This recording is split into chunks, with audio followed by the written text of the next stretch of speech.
Hey everybody, Dan Wolfman here at GOA Goals first show in Knoxville, Tennessee with the wonderful and well-spoken Mr. Tom Grieve. Hello, sir. Always great to be here, thank you.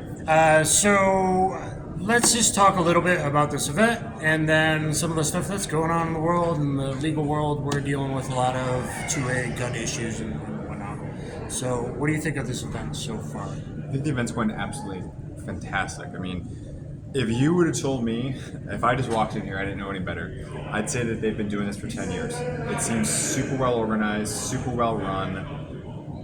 Everything seems to be coming out without a hiccup, and it's well attended. Instead of things being so driven by the manufacturers and whatnot, next photo up. What do you think about just the way you can interact with people here as opposed to like SHOT or other shows and whatnot? Is it seemingly a little more genuine and just regular people the first day here from Knoxville and across the country driving here? Does it seem like you're having kind of nice conversations with good Americans? Yeah, I mean, so SHOT's a different animal, right? Because that's theoretically, it's industry only, right? So you got to have some way of kind of getting in a lot of times. Here, this is really all about just two things.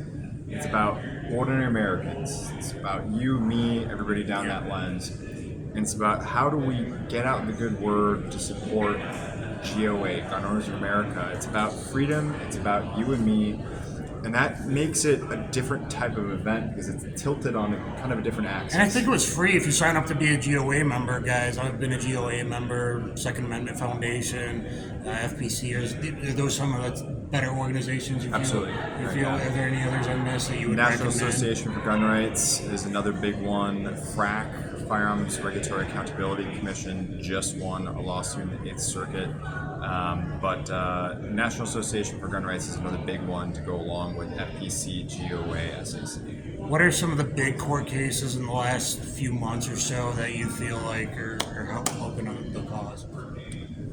Well, we've got, of course, the U.S. Supreme Court decision that we won dealing with bump stocks. Now, even regardless of what you think about bump stocks, the simple fact of the matter is that it was a massive check on the power and the authority that the ATF has to basically try to change the law, right? They tried to change through their own rulemaking process what Congress wrote in legislation, which is the definition of a machine gun.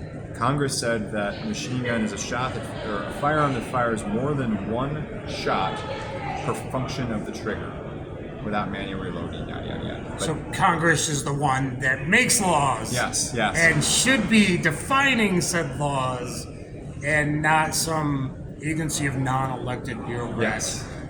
And whoever they want to appeal to in the political spectrum at that time can just willy-nilly do whatever. Right, and they try to change it to one pull the trigger. So they try to take something that looked at kind of how does the engine work, and they wanted to change it to how do you push your foot on the gas. That's what they wanted to change it to. Completely different. It would have changed so many things into becoming machine guns, even just beyond bump stocks. And a lot of